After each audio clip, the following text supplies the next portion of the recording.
तो दोस्तों हम पढ़ रहे थे जनरल एग्रीकल्चर, सामान्य कृषि। पहला सेक्शन में हमने देखा आईसीआर क्या होता है, आईआर में अंतर क्या है, हम कौन सा एग्जाम दे सकते हैं, इंडिया में कितने इंस्टीट्यूशंस हैं, आईसीआर के से संबंधित कई बात देखी, पूरा हिस्ट्री हमने देखा। और हम देखने वाले हैं रिवोल्यूशंस, क्रांतियाँ। अच्छा, आप सभी जानते हैं क्रांति का मतलब क्या होता है। यहाँ अगर बात करें क्रांति का मतलब, तो किसी भी ऐसे मैं बोलूँ हमारी सपोज दैट इंडिया में जिस दिन आलू बहुत हुआ तो उत्पादन में वृद्धि होना, दिस इज क्रांति, रिवोल्यूशन। तो हम बोल दिया गोल क्रांति। ठीक है, हम अभी बात करेंगे। पहली बात देखो, मैं बोर्ड पे पहले से ही नाम लिख दिए हैं। मेरा प्रयास होगा कि मैं इनमें कुछ भी डिक्टेट, कोई भी राइट नहीं करूंगा, कुछ भी नहीं लिखूंगा। क्यों? क्योंकि मैं कोशिश करूंगा आप लेक्चर सुने पूरे ध्यान से, उसके बाद आप उसको पॉज करें, उसके बाद मैं कुछ क्वेश्चन बोलूंगा, आप वो फटाफट कोशिश करें करने की। आप ये नहीं सोचें कि यूट्यूब क्लास, आप ये सोचें आप क्लास में बैठे हैं। तो मैं पूरी कोशिश ये कर रहा हूँ धीरे धीरे कि आप जब मेरे चैनल पे आएँ तो आपको ऐसा महसूस हो कि हम क्लास में पढ़ रहे हैं। सिंपल सी बात। मेरा उद्देश्य ये नहीं है जैसे कि सब प्लेटफॉर्म पे आए हैं कुछ भी कर रहे हैं, अच्छा लगे तो ठीक, ऐसा बिल्कुल नहीं करेंगे। मेरा उद्देश्य केवल एक ही मोटो है कि आपको मैं कहीं भी पढ़ाऊँ, चाहे मुझसे सीधे पढ़ लो, चाहे मैं यूट्यूब क्लास में ज्वाइन कर लो। यकीन मानना, अगर आप मेरे 100 लेक्चर ले लेंगे, उसके बाद इंडिया के कोई भी एग्ज़ाम देने में आप कैपेबल होंगे, जो मेरा आपसे वादा है। ठीक है, 100 लेक्चर कम से कम आपको लेना होगा मेरा। तो आगे बढ़ रहे हैं। अच्छा, तो हम बात कर रहे हैं रिवोल्यूशन क्या होता है। तो आपने बोला किसी वस्तु के या किसी फल सब्जी या खाद्यान्न फसलों किसी के भी अचानक उत्पादन हो, दिस रिवोल्यूशन। अच्छा, एक वर्ड आपने और जानते हो, एवोल्यूशंस। एवोल्यूशंस मान होता है उद्विकास, वो अलग चीज़ है। उद्विकास क्या होता था, धीमे धीमे गति से हम में जो चेंजेस होते हैं, ऐसे लाखों वर्षों में, हजारों वर्षों में मानव में कितने चेंजेस हुए हैं, नेचर में कितने चेंजेस हुए हैं। तो लाखों, हजारों, सैकड़ों वर्षों में जो चेंजेस आते हैं, परिवर्तन आते हैं हमारे एनवायरनमेंट में, हम में, जीव जंतुओं में, उसे बोलते हैं एवोल्यूशंस। उसके पिता हैं लैमार्क और डार्विन, आप सब जानते होंगे, स्टूडेंट्स हमने पढ़ा होगा। ये है रिवोल्यूशंस। रिवोल्यूशंस माने क्रांति। अब देखना कैसे बोलते हैं, देखो पहले आप समझ लें, इंग्लिश नेम बहुत इजी है। हरित माने ग्रीन, लाल, रेड, पीला, येलो। अच्छा, एक चीज और देखें, पीला को बहुत सी किताब पीत बोल देती हैं, तो आप डरे नहीं। नीला ब्लू, काली ब्लैक, धूसर ग्रे, ध्यान रखना। भूरा ब्राउन, गुलाबी पिंक, सुनहरा गोल्डन, और रजत माने चांदी। ठीक है, सिल्वर, सतरंगी रेनबो, सदाबहार एवरग्रीन, बादामी। बादामी को आलमंड मत बोलना, ये आलमंड बादाम का नाम नहीं बोला, बादामी बात कर रहे हैं, कलर की बात कर रहे हैं यहाँ पे। ठीक है, बादामी कलर। परभणी, ध्यान रखना, इसमें गोल कर रहा हूँ। देखो, सभी क्रांति में एक अकेली ऐसी क्रांति है परभणी, जो रियल में ये क्रांति नहीं है। फिर भी बात करें क्रांति क्यों नहीं है, एक शहर का नाम है परभणी, जो महाराष्ट्र में आता है। वहाँ एक अपना इंस्टीट्यूशंस भी है, हमारे आईसीआर एफिलिएटेड एक यूनिवर्सिटी भी है, उसका नाम है मराठवाड़ा कृषि विश्वविद्यालय। और जो मराठवाड़ा कृषि विश्वविद्यालय जो है परभणी में ही है। चलो बात करेंगे परभणी क्रांति क्यों नहीं है। आगे बढ़ रहे हैं, पहले गोल, राउंड, सफेद और व्हाइट। ठीक है, राइट। अच्छा, तो हरित क्रांति सब जानते हैं, मेरे ख्याल से जब से आपने होश संभाला होगा सब जानते हैं हरित क्रांति फसलों से संबंधित है। सबको मालूम होगा हरित क्रांति कैसे आती है। अच्छा, हरित क्रांति मतलब क्या है। जब गेहूं में पहली बार हरित क्रांति बोली गई तो गेहूं में इसका अर्थ पूछा गया था कि गेहूं में हरित क्रांति का तात्पर्य बताएं। तो वहां हरित क्रांति का तात्पर्य यह था कि उसकी उन्नतशील जाति और प्लस उसका प्रोडक्शन मोर होना, बौनी जाति का विकास होना, इसे बोलते हैं हरित क्रांति। क्रांति का मतलब क्या है, गेहूं की जब ड्वार्फ जीन खोजा गया था, सबको मालूम होगा गेहूं में बौनेपन के लिए जिम्मेदार जीन, उसका नाम है नॉरेंटेन। उसका नाम क्या है, नॉरेंटेन, जो खोजा था एन.ई. बोरलॉग ने। इसीलिए दुनिया में हरित क्रांति के जनक किसको बोलते हैं, एन.ई. बोरलॉग को। ध्यान रखें, दुनिया में नॉरेंटेन को बोलते हैं हरित क्रांति का जनक। विश्व में दुनिया में कुछ नहीं पूछो तो एन.ई. बोरलॉग।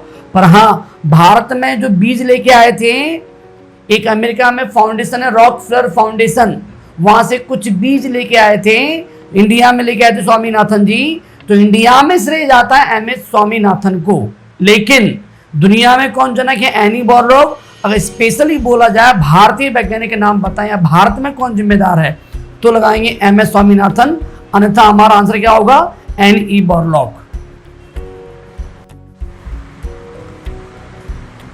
तो रेवोल्यूशंस माने क्रांतियां, और क्रांतियां माने किसी भी वस्तु में एकदम अचानक उत्पादन हो जाना।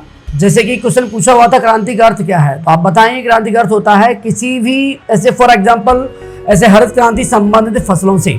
जैसे गेहूं में क्रांति का तात्पर्य क्या है, क्वेश्चन पूछा हुआ है, तो गेहूं में क्रांति का तात्पर्य आप क्या बोलेंगे, आप बोलेंगे उसकी उन्नतशील जाति और उसकी बौनी जाति का समावेश, इसे हम बोलेंगे क्या, क्रांति। तो हरित क्रांति का श्रेय जाता है गेहूं में बौनेपन जीन के लिए नॉरिंटेन, और धान में बौनेपन का जीन आपको ध्यान होगा डीजियोबुजेन। अगर आप नहीं सुन पाए तो आप लिख सकते हैं, गेहूं में बौनेपन का जीन है नॉरिंटेन, और धान में बौनेपन के लिए जिम्मेदार gene responsible gene for dwarfism, in wheat Norin ten, in paddy Dee Geo Woo Gen. दोनों जीन रेस्पॉन्सिबल है क्रांति के लिए। तो ये क्रांति मेनली गेहूं और धान से ज्यादा संबंधित है, ठीक है। अब फिर देखिए लाल, अब लाल आप समझ रहे हैं, जो कोई भी पॉइंट इसमें टिपिकल नहीं होगा, आप केवल एक बार सिंगल बार में सुन लीजिएगा, सब याद हो जाएगा। लाल क्रांति संबंधित है टमाटर और मांस से, आप समझ गए ना, कैसे बोल सकते हैं, कुछ बड़ा कॉन्सेप्ट इसमें नहीं है। पीली और पीत क्रांति संबंधित है तिलहनी फसलों से। तिलहनी फसल संबंधित है oil seed crop, oil seed crop you know, जैसे कि तेल वाली फसलें, जैसे कि अपना सरसों हुआ, सूरजमुखी हुआ, मूंगफली हुआ, ठीक है, तिलहनी फसलें। लेकिन मेनली अगर एक क्रॉप की बात, वैसे सभी तिलहनी फसल से संबंधित क्रांति है। अगर एक पूछा जाए तो हम टिक कर सकते हैं सरसों से संबंधित, ठीक है, ध्यान रखना है, इसको भूलना मत। नीली क्रांति माने ब्लू रिवोल्यूशन, नीली क्रांति संबंधित है मछलियों से, बिल्कुल मत भूलना, इसको भी अच्छा पॉइंट है, ठीक है। काली क्रांति इंपॉर्टेंट है, इसको टिक कर दूं, आपको इसको ध्यान रखना है। काली क्रांति संबंधित है 4-5 आंसर इसके, या तो आप बोल सकते हैं पेट्रोल डीजल माने वैकल्पिक ऊर्जा, ठीक है। ये नहीं आ रहा तो कोयला यूज कर सकते हैं, और कोयला भी नहीं आ रहा तो BHU में क्वेश्चन पूछा हुआ था कि काली क्रांति संबंधित है, तो वहां आंसर था जेट्रोफा। आप सभी जानते हैं जेट्रोफा एक बायोडीजल क्रॉप है, ठीक है, तो जेट्रोफा भी यहाँ आंसर आ सकता था, कोयला आ सकता था, वैकल्पिक ऊर्जा भी इसका आंसर आ सकता था, ठीक है। अब इंपॉर्टेंट था दूसरा ग्रे, अब कई बार भूल जाते हैं बच्चे, भूरा और दूसरे में थोड़ा कंफ्यूजन हो जाता है, भूरा माने ब्राउन, दूसरा माने ग्रे। ग्रे संबंधित है उर्वरकों से, ध्यान रखें, उर्वरक माने फर्टिलाइजर, यूरिया आदि, सब जानते हैं फर्टिलाइजर में, उर्वरकों में यूरिया को उर्वरकों का राजा कहते हैं, किंग ऑफ फर्टिलाइजर। या तो आप लगा दो फर्टिलाइजर या स्पेशली यूज कर सकते हैं यूरिया, कोई दिक्कत नहीं है। और भूरी क्रांति मेनली यूज करते हैं अपन कैसे, जैसे कि बेकरीज, बेकरीज माने जैसे कि बात कर रहे हैं जो बेकरीज जो अपन यूज करते हैं, या चॉकलेट, बेकरीज वाले प्रोडक्ट और चॉकलेट दोनों में यूज करेंगे भूरी ब्राउन क्रांति। गुलाबी माने पिंक झींगा और प्याज अच्छा आंसर है। ऑनियन से संबंधित है कौन सा, गुलाबी पिंक रिवोल्यूशन। सुनहरी गोल्डन रिवोल्यूशन संबंधित है फलों से। आप जानते हैं आप कहीं जाते हैं फल परचेज करने के लिए तो ठेले पे अधिकांश फल कैसा होता है, पीले रंग के होते हैं, due to carotene vitamin A. तो भैया सुनहरा जहां दिख जाए टिक करेंगे, कौन से संबंधित है, फलों से। और फल का राजा कौन है भैया, आम। तो अगर फल नहीं ऑप्शन है तो आम भी टिक कर सकते हैं, ठीक है। तो सिल्वर माने रजत बोले तो अपने अंडे माने एग का कौन देता है, पोल्ट्री। तो पोल्ट्री कह सकते हैं, मुर्गी बोल सकते हैं, या अंडा, ये तीनों या कोई भी एक आ जाए आंसर, कोई दिक्कत नहीं है। इन तीनों से संबंधित या अंडा मुर्गी पोल्ट्री से संबंधित क्रांति है कौन सी, सिल्वर रजत रेवोल्यूशन, सिल्वर रिवोल्यूशन। सतरंगी बात, सतरंगी माने आप जानते हैं सतरंगी में कितने कलर होते हैं, 7 कलर होते हैं। 7 कलर का नाम भी याद होगा, विविज्ञ और आपको मालूम होगा वैजानी हैप्पी नारा हिंदी में, ठीक है। तो सतरंगी क्रांति का मतलब होता है 7 रंग हैं, तो पक्की बात है एक समय में एक से अधिक क्रांतियों का समावेश। एक से अधिक क्रांति जब होंगी, एक से अधिक प्रोडक्शन जब उस साल में ज्यादा होगा तो उसका नाम रख देंगे रेनबो रेवोल्यूशन, या यूं कह सकते हैं सभी क्रांतियों का समावेश या सभी क्रांति एक साथ होना, ठीक है। सदाबहार माने एवरग्रीन, देखो ये संबंधित थी, ग्रीन रेवोल्यूशन संबंधित थी किससे, फसलों से। ऐसी सदाबहार क्रांति संबंधित खाद्यान्न फसलों से, ठीक है। बादामी क्रांति संबंधित मसालों से। आलमंड मत कहना, मैंने पहले ही बोल चुका हूं, इसे संबंधित कैसे है, हमारे मसालों से। अच्छा, परवणी क्रांति नहीं थी, मैंने बोला क्रांति ऐसी क्रांति जो क्रांति नहीं है वो परवणी क्रांति है। परवणी क्रांति रियल में वैरायटी है भिंडी की जो रेजिस्टेंट है YVMB yellow vein mosaic virus से।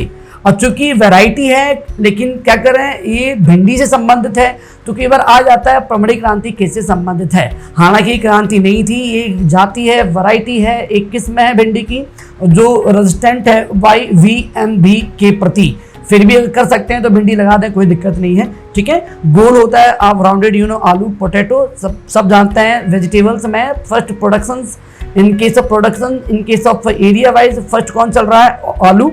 तो आलू से संबंधित है गोल क्रांति। सफेद दूध बोले तो डेयरी प्रोडक्ट, तो डेयरी प्रोडक्ट या दुग्ध से संबंधित क्रांति कौन सी है, सफेद। अब जो आपने लेक्चर लिया होगा मुश्किल से 10 मिनट के अंदर, तो आपने 10 मिनट में ये पूरा रिवाइज कर लिया। अब मैं पूछूं, अगर मैं कोई बोल दे काली क्रांति, तो माइंड में सीधा आना चाहिए जट्रोफा, पीली तिलहनी फसल, गुलाबी ऑनियन, कोई भी नाम आपको दिया जाए, सफेद डेयरी, तो आप समझे ना। तो जो भी नाम अगर हो, एक बार आप क्लास सुन लीजिएगा, उसके बाद आप पूरा अपने मन से घर में प्रैक्टिस करिएगा। मैं लिख नहीं रहा कौन किस संबंधित है, आपने लेक्चर सुना है तो आप घर में खुद ही प्रैक्टिस करें, ठीक है। अगर आपको उसके नोट्स भी चाहिए हो तो मेरी एक एप्लीकेशन है एग्रीकल्चर क्लासेज, उस ऐप को डाउनलोड करें। उसमें एक कॉलम है इंपॉर्टेंट नोट्स, जितना मैं पढ़ाता जाऊंगा जल्दी ही उसमें सभी टॉपिक वाइज को मैं PDF फॉर्म में उसको डालता रहूंगा, ठीक है। तो इसके बाद हम और देखने वाले हैं। Thank you.